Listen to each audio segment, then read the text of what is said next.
Welcome back, everyone, to another reaction video. Well, a while back, we took a look at the channel, The Odd Historian, who has about 4,000 subscribers. I love these opportunities to look at smaller content creators and maybe shine a little light on what they're doing and send a few new folks their way.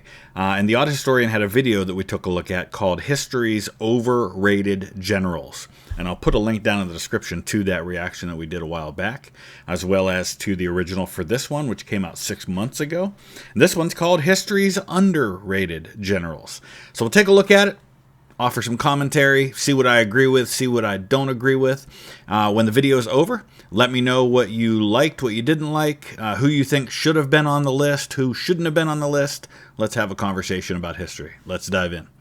When we think of history's greatest generals, certain names immediately come to mind. Napoleon, Hannibal, Alexander the Great, Caesar. But what about those who deserve a place on this prestigious list yet don't receive the recognition they deserve?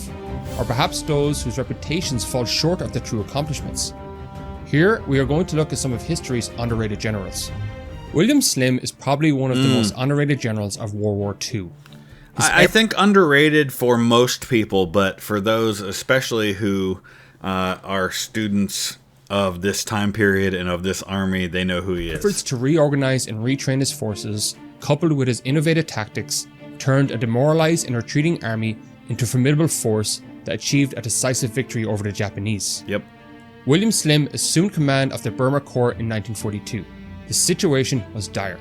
This is a very understudied part of World War II, the mainland Eastern Asia. Everybody thinks about World War II in the Pacific. They think of the U.S. and the island hopping and, Iwo Jima and Okinawa and the Philippines and these places, but we don't talk a lot about China and Burma and some of the incredible and essential work that was being done there to fight the Japanese on the mainland. The Japanese, highly trained and equipped for jungle warfare, had launched a rapid and devastating advance through Southeast Asia, forcing the British into retreat.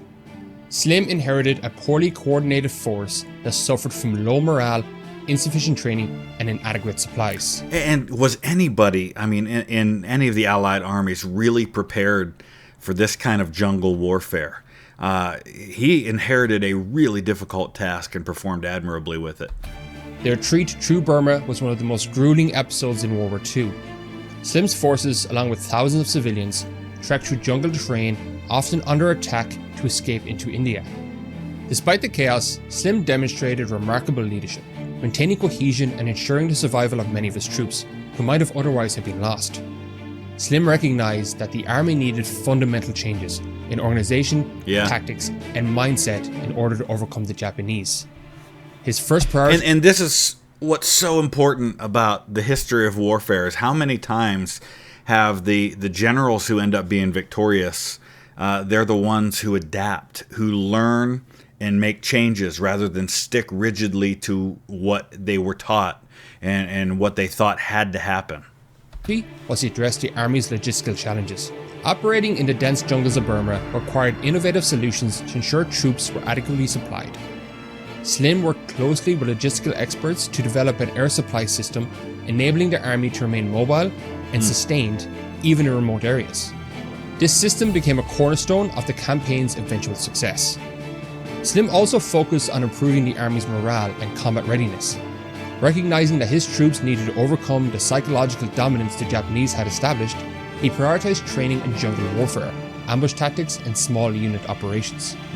Troops were taught to operate independently and to use the jungle to their advantage rather than to fear it. Slim's most important change was the introduction of a new strategic doctrine. Troops were trained to establish defensive boxes, fortified positions that could be resupplied by air, and supported with close airstrikes and armored units. And some of this is going to be adopted by the United States in how they fight the Vietnam War. Now, granted, we know that wasn't necessarily completely successful, but some of these things that were learned in jungle warfare in World War II are going to come in very handy for the U.S. in the mobile warfare and in being able to fight isolated out in the jungle. These defensive boxes were designed to counter Japanese infiltration tactics that previously decimated supply lines and dominated earlier stages of the war. The pivotal moment of Slim's command came in 1944 with the battles of Imphal and Kohima. often referred to as the Stalingrad of the East. The Japanese had launched Operation Yugo, a massive offensive aimed at capturing Imphal and cutting off British forces in Burma from India. The success of this operation would have threatened British control of the region and provided the Japanese with a strategic foothold in South Asia. Slim anticipated the Japanese strategy and prepared his forces for a defensive campaign. At Imphal and Kohima, British and Indian troops held their ground against the Japanese. Slim's new tactics, defense in depth, superior coordination between ground forces and air support, and the defensive boxes proved decisive. I mean, defense in depth isn't a new tactic, but it's in conjunction with all of that other stuff, it's a new tactic. The battles were characterized by intense combat, including brutal close quarters fighting. Although encircled, Slim's forces fought with determination, bolstered by their innovative tactics and newfound confidence in jungle warfare. They inflicted devastating losses on the Japanese. By July 1944, the Japanese offensive had been decisively repelled. The battles marked a turning point in the Burma campaign, as the Japanese suffered irreparable losses in manpower and morale. Following the victories at Imphal and Kohima, Slim launched a counteroffensive to reclaim Burma. His forces, now battle-hardened and well-equipped, pushed southward with a combination of aggressive maneuvers and relentless pressure. Slim recognized the weaknesses in Japanese logistics and understood that the Burma campaign was not a top priority for Allied command. Aware that reinforcements were unlikely, he concluded that the best strategy was to outmaneuver and bypass Japanese positions whenever possible. This approach aimed to cut off their supplies and leave them to succumb to hunger, minimizing the need for direct combat and avoiding casualties he could not afford. Slim's strategy capitalized on the weaknesses exposed in the Japanese army during their failed offensive. Which is what you got to do. With their air support ensuring the steady supply chain, the 14th Army maintained its momentum. All really, really good stuff, and I 100% agree with him on Slim being on this list. You take advantage of your strengths and you minimize your weaknesses. That's what any good general does. He adapted, he did those other things, he changed his tactics where he needed to, and it helped him to overcome. The campaign culminated in the capture of Rangoon in May 1945, effectively ending Japanese control of Burma. William Slim's leadership of the 14th Army was a masterclass in overcoming adversity. His ability to reorganize a demoralized and fragmented force, adapt strategy and logistics to the unique challenges of jungle warfare, and inspire his troops to achieve the seemingly impossible has earned him a place among history's greatest military leaders. But the Burma campaign is often dismissed as a sideshow to the larger conflict in Europe and the Pacific. By the end of the war, sideshows are important. Why? Because if they are distracting the enemy in one direction, especially an enemy that you have superior numbers on, then anywhere you can spread him out thin, anywhere you can force him to fight multiple places at once, it matters. Look at the American Civil War, and yes, I always draw parallels to the American Civil War. One of the reasons why Ulysses S. Grant is successful when he becomes the overall commander of Union forces is that he understood the importance of fighting on as many fronts as possible. And it wasn't just the two big ones. It wasn't just Sherman marching on Atlanta and Grant and Meade marching on Richmond. You had another army coming up the James River. You had the Shenandoah Valley. You had eastern Tennessee. You had all of these other places. You had Mobile Bay with the Navy. As many places as possible. Even though some of those are small sideshows, they matter. Or the 14th Army was known as the Forgotten Army, and Slim doesn't get the same recognition as generals in other theaters of war. If his accomplishments were in Europe, he would be a household name like Patton or Montgomery. 100%. When the Roman Empire's rise is discussed, Augustus often takes center stage. However, Marcus Vipsanius Agrippa, Augustus' trusted general and friend, was the strategic mastermind who turned his ambitions. And you see there, he shows a image of the Pantheon in Rome, which is amazing, by the way. And if you ever go to Rome, it is a must-see. Incredible achievement. But yeah, you see M. Agrippa. You see his name right there. His trusted general and friend was the strategic mastermind who turned his ambitions into reality. Despite his critical role in shaping the empire. So if you've seen HBO's Rome, on the left, that's Agrippa. In the center, you have Augustus. And that is a show we needed like 5 more seasons of. And unfortunately, we never got it. Agrippa remains an underappreciated figure in history. Agrippa's career is inseparable from Octavian's rise. Born to a modest family, Agrippa's intelligence and loyalty quickly earned him Octavian's trust. And this is it's kind of cool in history that this happens. Sometimes you have people whose rise to power is inseparable from someone else's rise to power. And he makes a great point here about Agrippa and Augustus or Octavian, their rise being kind of inseparable from each other. Octavian was the brains. He had the family connections. He had the financial connections. And when he becomes Caesar's heir, Agrippa had the military prowess, and hand in hand, they helped each other rise. He handled military campaigns and political crises with unmatched competence, becoming indispensable to Rome's future emperor. One of Agrippa's first major contributions was during the turbulent period following Julius Caesar's assassination, during the Sicilian campaign from 42 to 36 BC. Sextus Pompey, son of Caesar's enemy Pompey the Great, had taken control of Sicily and wielded a large fleet in which he threatened Rome. This is where Agrippa first displayed his leadership abilities, his tactical acumen, and his logistical prowess. To keep his preparations a secret, Agrippa built Port Julius, a concealed port by connecting two lakes to the sea via canals. Crazy. He trained 20,000 oarsmen and thousands of marines, and he also transformed naval warfare with the invention of the harpax.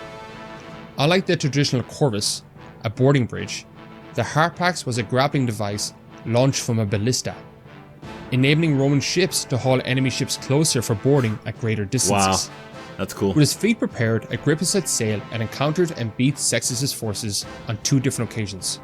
First, on August 11, 36 BC at the Battle of Mylae, but Sextus' forces were able to withdraw with only 30 ships lost. The decisive blow came a few weeks later on September 3rd at the Battle of Naulochus. Both forces numbered around 300 ships. Agrippa again displayed his tactical genius. He maneuvered his ships in such a way that... It's fascinating to me at this time period that you have some of these guys who used their land tactics and their naval tactics equally well. It usually doesn't translate, and we have people who specialize in each of those things now, but at the time you had guys who could do both. Hemmed Sextus's forces in, nullifying their agility advantage. It was a devastating victory. Only 17 of Sextus's ships escaped. Agrippa only lost 3 ships. Wow. The impact of the harpax was apparent. Of all the ships Sextus lost, only 28 were lost by ramming. The rest were either captured or set alight. But his magnum opus was yet to come. As Rome descended into civil war once again when Octavius declared war on Cleopatra and his former ally Antony, Agrippa's services were once again called for. Antony established his camp in Greece. Confident in his naval superiority, he decided to remain on the defensive, allowing Octavius to make the first move. Predicting that Octavius would need to sail from Italy to engage him, Antony prepared an ambush targeting the vulnerable transport ships. Agrippa, however, detected the trap and devised a counter-strategy. Instead of engaging directly, he led a substantial naval force around southwestern Greece, bypassing fortified towns to seize the city of Methone. From this strategic base, Agrippa launched raids on surrounding areas, compelling Antony to react to protect his supply lines. This diversion worked flawlessly, enabling Octavius to land his forces safely in northern Greece. Antony was reluctant to leave his fortified position, as his strategy was to make Octavius come to him, but now Octavius could bide his time. Agrippa capitalized on the stalemate by launching a series of coastal raids. These raids proved highly effective, allowing him to capture several fortified towns and nearly destroying Antony's supply lines. With each success, the morale of Octavius' forces soared, while Antony's troops suffered from dwindling provisions, hunger, and disease. With his forces demoralized and rapidly shrinking, Antony was forced to commit to a decisive battle, either on land. Yeah, so this is showing some of the brilliance of Agrippa here, where Antony initially starts out as the one who's being patient and letting Agrippa come to him, but Agrippa makes a series of brilliant moves that force his opponent to be the aggressive one and basically waste his army, his navy, at the Battle of Actium and get defeated. It's really brilliant, patient, but selectively aggressive strategy, and it paid off. Or at sea. Perhaps swayed by Cleopatra, he opted for a naval confrontation. Antony positioned his forces at the mouth of the Gulf, hoping to lure Octavian's fleet into a bottleneck attack. However, Agrippa, fully aware of Antony's desperation, issued strict orders to hold position, confident that Antony would eventually be forced to strike. When Antony finally advanced, the battle erupted. Cleopatra's fleet remained in reserve. The fighting was intense, with powerful ballistae and many ships raining destruction on decks and targeting rowers. Despite Octavius' forces appearing to gain the upper hand, capturing each of Antony's ships was a grueling task, and the battle raged for hours. As the battle seemed lost, Cleopatra's fleet, held in reserve, spotted a gap in the lines. Raising her sails, "We're out." her ships escaped towards Egypt. Seeing this, Antony abandoned the fight, boarding a smaller vessel and following her through the gap. His departure marked the end of any real, effective resistance. The remaining fleet was destroyed or captured, leaving Octavius as the undisputed ruler. Agrippa was an exceptional general in every regard. Politically adept, he aligned himself with Octavius, becoming indispensable when never challenging Octavius' authority. And that's brilliant on his part as well, is that many times you have people like Agrippa who are the man next to the man, and they finally decide, you know what, I'm the one doing all the work, I'm winning the victories, why shouldn't I be the man? But he accepted his secondary role as kind of the right-hand man. And because of that, we don't remember his name as well as we remember in Octavius, who becomes Caesar Augustus. But he's indispensable to the success of the man. His logistical expertise was unparalleled, as demonstrated by his ability to construct a secret port and an entire fleet within just 2 years. As a leader, he trained thousands of men and guided them to repeated victories. Strategically, Agrippa excelled not only in defeating enemies on the battlefield, but also in devising plans that strategically weakened them before the fighting even began. Without Agrippa, there may have never been an Augustus, and the Roman Empire as we know it would have looked drastically different, or may never have existed. That's good. When discussing underrated military leaders, Nathaniel Greene emerges as a best American general of the Revolutionary War. I will go to my grave believing that. figure whose brilliance reshaped the course of the American Revolution. Commanding the Continental forces in the South, Greene not only reversed the British advances in the southern colonies, but also demonstrated an acute understanding of unconventional warfare that secured his place among the Revolution's most pivotal strategists. And this is why, I've said before and I'll say again, George Washington was not a great tactician on the battlefield, got outsmarted numerous times. But what he didn't have in tactical ability, he more than made up for with his ability to recognize talent in others. Alexander Hamilton, Nathaniel Greene, Marquis de Lafayette, people like that. He put guys in places to succeed, and he wanted Greene to be the commanding general in the Southern forces before Horatio Gates was given that role because of political connections and maneuvering and things like that. Gates gets his butt handed to him at the Battle of Camden, flees, and then finally Congress is like, okay, Washington, you can have the guy you wanted all along, which was Nathaniel Greene. He sends Greene down, and Greene conducts this brilliant campaign, this continual fallback tactic that draws Cornwallis further and further into the backwoods and eventually sets up the conditions that allow for Cornwallis to be captured at Yorktown. By the time Greene assumed command of the Southern forces in late 1780, the British had achieved their greatest successes of the war. General Charles Cornwallis controlled Savannah and Charleston, and the Continental Army in the South was all but annihilated following the devastating defeat at Camden under Horatio Gates. The British appeared poised to solidify their control over the southern colonies. Washington, recognizing the gravity of the situation, turned to Greene, who had proven himself a resourceful and capable commander. And as I said, he wanted Greene down there before Camden happened, but he was overruled. Greene was one of Washington's most trusted generals. He played critical roles in numerous campaigns. During the Philadelphia campaign, Greene's leadership at the Battle of Brandywine bought the Continental Army precious time to avoid greater losses. His logistical acumen as Quartermaster General at Valley Forge ensured the army was better supplied and prepared, complementing the training reforms of Baron von Steuben. Greene's approach to warfare marked a radical departure from conventional tactics. With his army outnumbered and outgunned, Greene devised a Fabian strategy to emphasize mobility, evasion, and attrition over direct confrontation. And Fabian strategies, that's what you do against a superior opponent. That's what you have to do. It's how Texas won their independence, resulting in the Battle of San Jacinto, was that Sam Houston did the same thing. He fell back, and then when he finally had the opportunity, he turned and struck. Dividing his forces, Greene orchestrated a campaign that lured the British into the Carolina backwoods, far from the loyalist strongholds along the coast.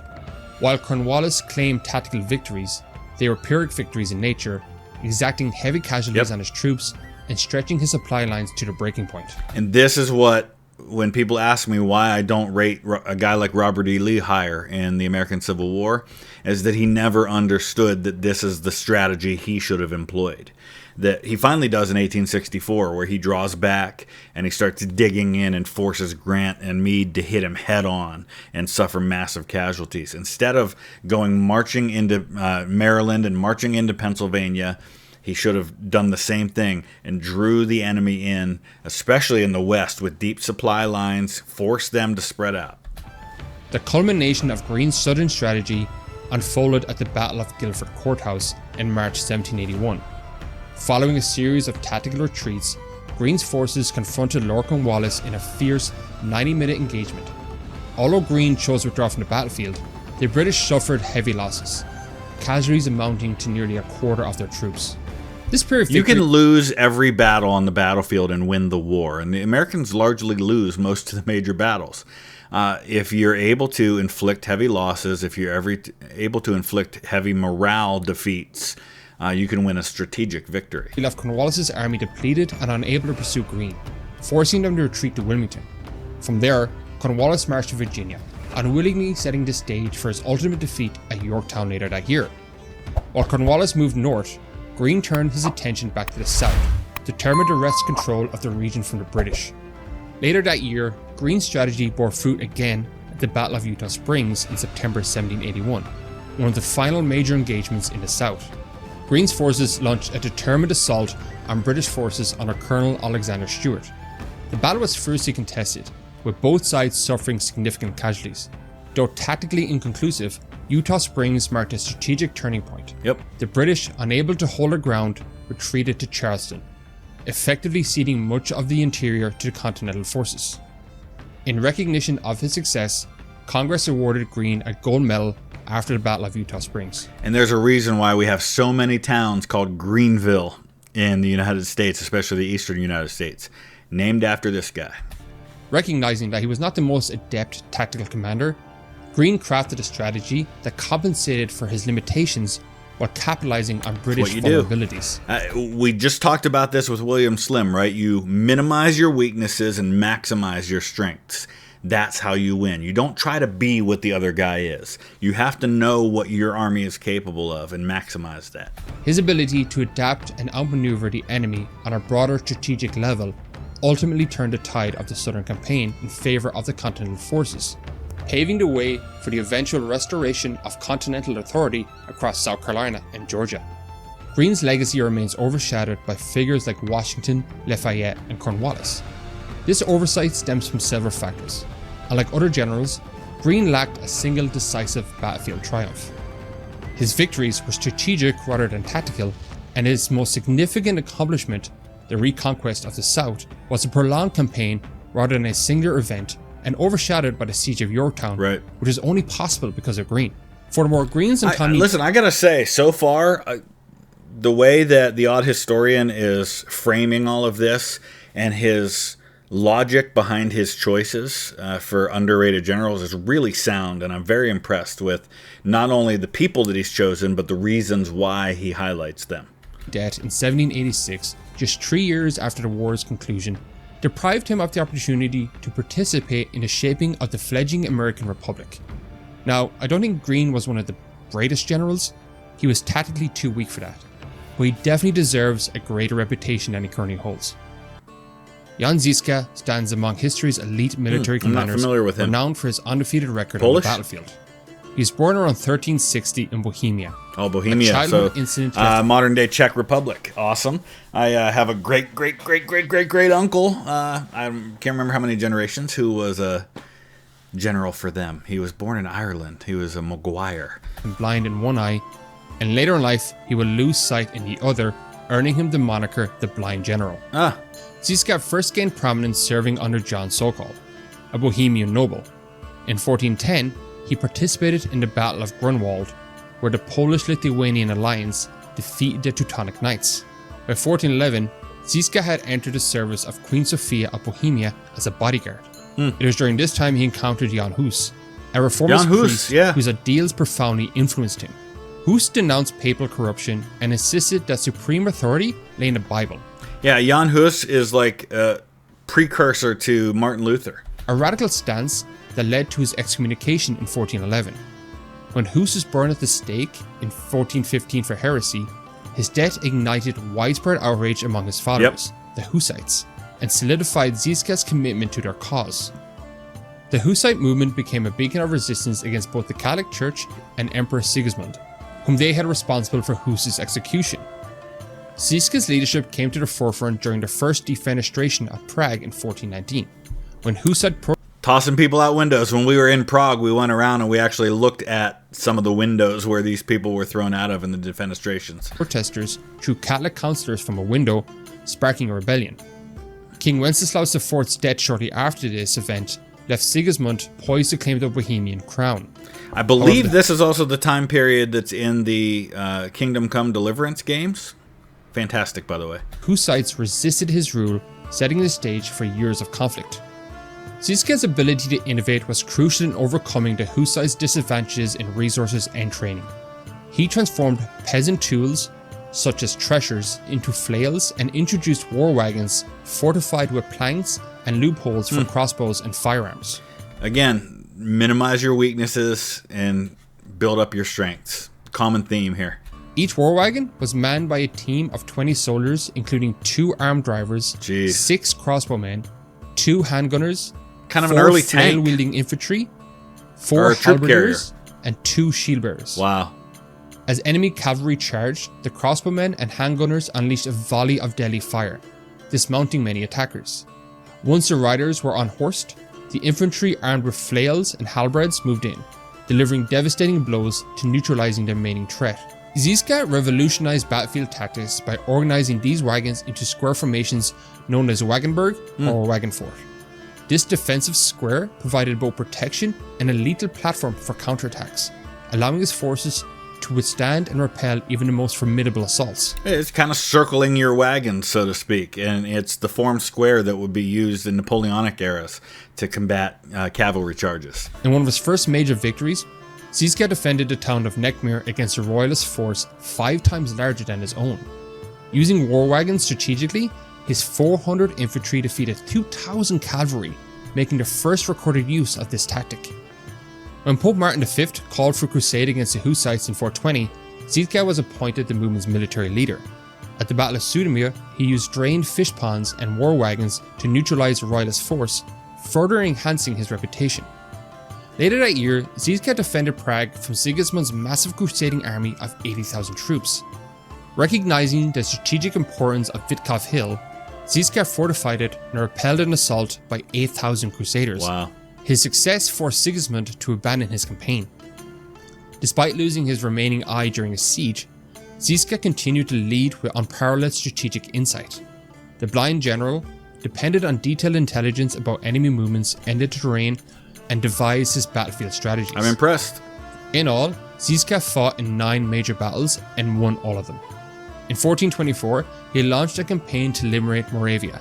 Before crossing the border, he fell ill while besieging a royalist castle and died on October 11, 1424, likely of the plague. Zizka's legacy endures as a testament to his ingenuity and leadership. He transformed peasant militias into disciplined forces capable of defeating well-equipped armies. His use of war wagons, emphasis on terrain, and strict military discipline revolutionized medieval warfare. I admit, Central Europe, especially Czech history, things like that, not something I know nearly enough about. Got to spend a little more time with my friend Vasek from Prague, and he can teach me some more things. Commanding troops often outnumbered and outmatched, Zizka never lost a battle. Ascending to the throne in 359 Alexander BC, the Great's dad. Philip inherited a kingdom teetering on the brink of collapse. Yet through a combination of military genius, strategic diplomacy, and an unyielding vision, Philip transformed his kingdom into a dominant power, setting the stage for his son, Alexander the Great, to forge an empire. Macedon was encircled by hostile forces, including the Thracians, Illyrians, Paeonians, and Athenians, all poised to strike.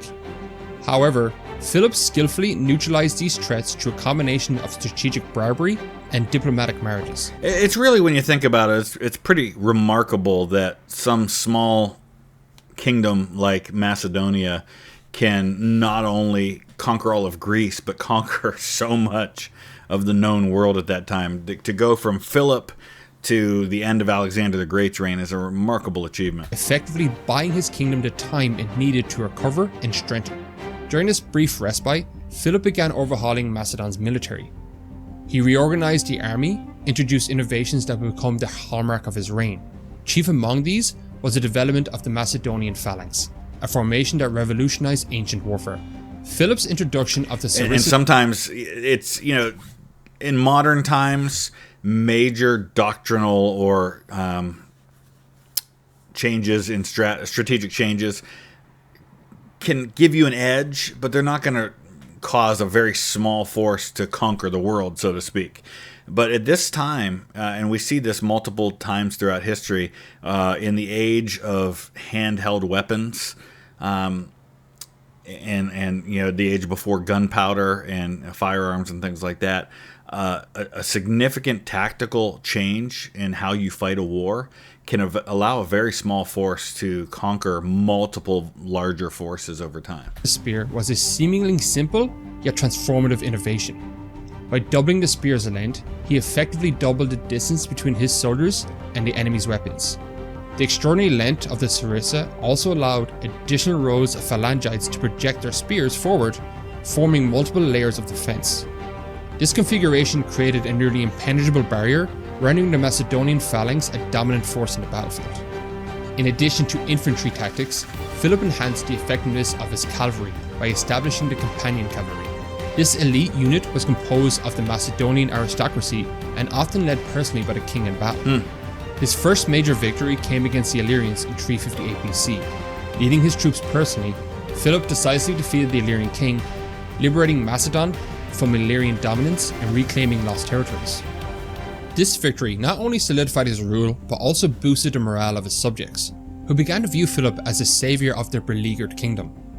With Macedon's borders secure, Philip turned the attention to expansion and consolidation, and more military victories followed over the years, and Macedon's borders grew.